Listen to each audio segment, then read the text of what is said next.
Welcome to the market money magnet guys.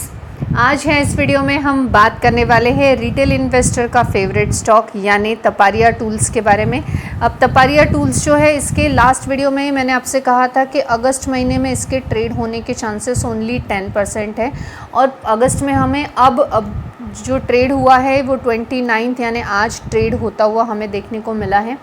अब हम इस वीडियो में एक बात मैं और बताना चाहूँगी कि ये स्टॉक पे सेबी की तरफ से जो एक्शन ली गई थी तो उसके ऊपर हमने एक डिटेल वीडियो ऑलरेडी बनाया हुआ है। तो जो क्वेश्चंस आपको आ रहे हैं कि ये अंडर सर्विलेंस क्यों है, स्टेज 1 क्या है, स्टेज 2 या स्टेज 3 होगी क्या, तो ये सारी डिटेल ऑलरेडी हमने एक वीडियो में कवर की हुई है। उसका लिंक आपको मैं डिस्क्रिप्शन में रख दूंगी। जिनको ये सवाल है वो वहाँ से जाकर वो पूरा वीडियो देख सकते हैं कि कब तक ये अंडर सर्विलेंस रह सकता है और कितने स्टेजेस से ये जाएगा। वो वीडियो देखकर आपको ये सारी जानकारी मिल जाएगी। अब हम आज की अगर बात करें तो आज इसमें ट्रेड हुआ है, हम जाकर डेफिनेटली जानेंगे कि कितनी क्वांटिटी में ट्रेड हुआ है। साथ ही साथ इसका नेक्स्ट ट्रेडेड प्राइस क्या रहने वाला है हम ये भी देखेंगे। कितने लॉट में ट्रेड हुआ है हम ये भी देखेंगे। नेक्स्ट ट्रेड कब हो सकता है हम ये भी देखेंगे। तो चलिए सबसे पहले हम चलते हैं BSE इंडिया की ऑफिशियल वेबसाइट पर और हम जानेंगे कि आज इस स्टॉक में कितना ट्रेड हुआ है। हमने यहाँ पे BSE इंडिया की ऑफिशियल वेबसाइट ओपन कर ली है। आप देख सकते हैं 29 अगस्त के दिन यानी आज इसमें ट्रेड हुआ है और हमारी बताई हुई प्राइस पर ही ट्रेड हुआ है।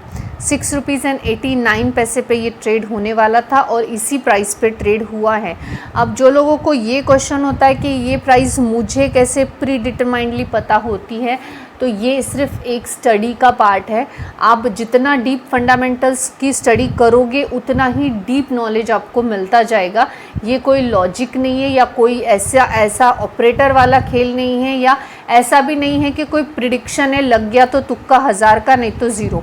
ये सिर्फ स्टडी का पार्ट है। आप भी स्टडी कीजिए, आपको भी ये चीज़ें समझ में आने लग जाएगी कि कोई भी स्टॉक का नेक्स्ट ट्रेड कौन से प्राइस पे हो सकता है, प्रोबेबली किस प्राइस पे हमें ट्रेड लगाने के बाद वो पर्टिकुलर स्टॉक हमें मिल सकता है या हमें कौन सी प्राइस पे ट्रेड लगाना चाहिए ताकि हमारे लगाने के बाद वो हम लॉस में ना जाए। बहुत बार आप लोगों ने देखा होगा कि आपने कोई स्टॉक को बाय कर लिया और बाय करते ही वो स्टॉक क्रैश हो गया। अब ये चीज़ इसलिए होती है कि आपको वो स्टडी नहीं होता कि स्टॉक को कौन से पोजीशन पे बाय करना है, कौन से प्राइस पे बाय करना है। जब आप वो स्टडी कर स्टॉक्स को बाय करते हैं तब आपको ये चीज़ फेस करने को नहीं मिलती। अगर मेरे चैनल को आप फॉलो करते हैं तो अब तक हम जो भी स्टॉक के एनालिसिस लेते हैं, हमारे एनालिसिस के बाद जो स्टॉक्स लोगों ने बाय किए हैं उनको हाई जाते हुए देखने को मिला होगा, लो करेक्शन थोड़ा बहुत देखने को डेफिनेटली मिला होगा, लेकिन 100 रुपीज़ में बाय किया हुआ स्टॉक का वैल्यूएशन डेफिनेटली आज 110 तो उनके पोर्टफोलियो में देखने को मिल ही रहा होगा आफ्टर करेक्शन क्यों ना हो। तो राइट टाइम पे बाय करना भी ज़रूरी होता है स्टॉक को। तो चलिए थोड़ा स्क्रॉल डाउन करके हम देख लेते हैं कि कितनी क्वांटिटी में ट्रेड हुआ है। यहाँ पर हम डिलीवरी पोजीशन पर आ चुके हैं, आप देख सकते हैं। ट्रेड 29 अगस्त के दिन हुआ है। 3 स्टॉक किसी ने बेचे हैं और 3 स्टॉक खरीदे हैं। एक ही लॉट में ये ट्रांजैक्शन हुआ है।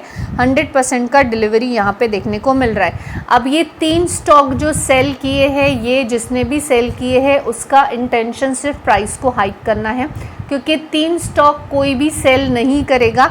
It's around only 6 rupees and 89 में 3 स्टॉक को सेल करना यानी करीबन 28 रुपीज़ के आसपास ही उसने कमाया है।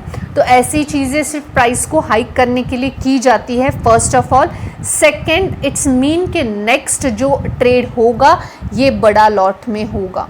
ये लॉट अच्छा खासा ट्रेड हमें होता हुआ देखने को मिलने वाला है, यानी अभी जो नेक्स्ट लॉट जो भी आएगा वो लॉट में आपको देखने को मिलेगा कि ज़्यादा क्वांटिटी में ट्रेड हो रहा है। तो आपको इसके लिए प्रिपेयर रहना है कि नेक्स्ट टाइम जब ट्रेड होगा तो आपको बीड लगा के रखनी है, चाहे GTD लगाओ, AM ऑर्डर लगाओ, प्री मार्केट ओपनिंग लगाओ, ड्यूरिंग द मार्केट लगाओ, वो मैटर नहीं करता। मैटर ये करता है कि राइट प्राइस पे और ऑर्डर को प्लेस करके रखिए। नेक्स्ट टाइम इसमें बड़ा जो लॉट है वो आ सकता है। अब अगर हम बात करें कि नेक्स्ट ट्रेडेड प्राइस क्या रहने वाली है, क्योंकि हमें एक्यूरेट प्राइस पता होगी तभी तो हम बीड लगा पाएंगे राइट प्राइस पे। तो वो होने वाली है 7 रुपीज़ and 23 पैसे। यानी नेक्स्ट टाइम जब भी तपारिया टूल ट्रेड होगा वो 7 रुपीज़ and 23 पैसे पे ट्रेड होगा। तो आपको 7 रुपीज़ and 23 पैसे पे बीड लगानी है ताकि ये स्टॉक आपको मिले। आप बीड आप सोचते हो हमें तो मिल रहा नहीं है तो हम क्यों लगाएं, तो ये इट्स अप टू यू कि आपको लगाना है या नहीं। मिलना नहीं मिलना ये सोचना हमारा काम नहीं है, हमारा काम है कर्म करना, और वो आपका है कि आपको राइट स्ट्रैटेजी के साथ आपको बीड लगानी है। मिले ना मिले वो बात की बात है, बहुतों को मिलता है, आपको भी मिल सकता है। अब अगर हम बात करें कि नेक्स्ट टाइम ट्रेड कब होने वाला है, तो मोस्ट इम्पॉर्टेंटली अगर हम बात करें तो अभी जो है सिर्फ एक दिन बचा है अगस्त मंथ के लिए। आज गुरुवार है यानी कल होगा फ्राइडे, और फ्राइडे का सिर्फ एक ही दिन है जब मार्केट होगा।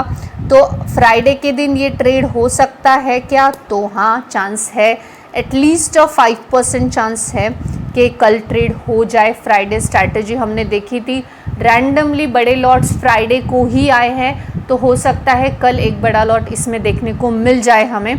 अगर नहीं होता है तो जहाँ तक बात रही सितंबर महीने की, तो सितंबर का डाटा हम 31 अगस्त के बाद एक शॉर्ट बना के मैं अपलोड करने वाली हूँ। तो आप शॉर्ट्स भी देखा कीजिए कि शॉर्ट में आपको जाकर ये मिल जाएगा कि सितंबर मंथ में ये फर्स्ट वीक मिडल और लास्ट कब ट्रेड होगा। जैसे कि हमने अभी तक बताया था कि अगस्त मंथ में इसको ट्रेड होना चाहिए, और हमने ये भी बताया था आपको कि 14 अगस्त के पहले ये ट्रेड होगा, ये तब भी हुआ था। इवन दो 24 अगस्त जब इनका मीटिंग था, बोर्ड मीटिंग, उसके बिफोर ये ट्रेड होने के चांसेस थे, जो कि नहीं हुआ, और 29 को ये ट्रेड हुआ। और अभी जैसे इसमें सिर्फ 3 स्टॉक सेल और बाय हुए हैं, इस हिसाब से डेफिनेटली ये ट्रेड हो सकता है, और वो भी ज़्यादा क्वांटिटी में ट्रेड होगा, और चांसेस है कि कल ये ट्रेड हो। अगर कल ये ट्रेड नहीं होता है तो 31 अगस्त के दिन मैं आपको एक और शॉर्ट में अपलोड करूँगी जस्ट के फर्स्ट वीक में सितंबर के ये ट्रेड होगा या नहीं होगा। आई होप गाइस आपको इन्फॉर्मेशन इन्फॉर्मेटिव लगी है तो प्लीज़ मुझे कमेंट सेक्शन में बताइए। आपका लाइक और कमेंट से पता चलता है कि मुझे ये टॉपिक्स पे वीडियो बनाना है या नहीं। तो प्लीज़ अगर आपको पसंद आया है तो आप लाइक कीजिए, कमेंट कीजिए, एंड आई होप आपको इन्फॉर्मेटिव लगी होगी। Thanks for watching.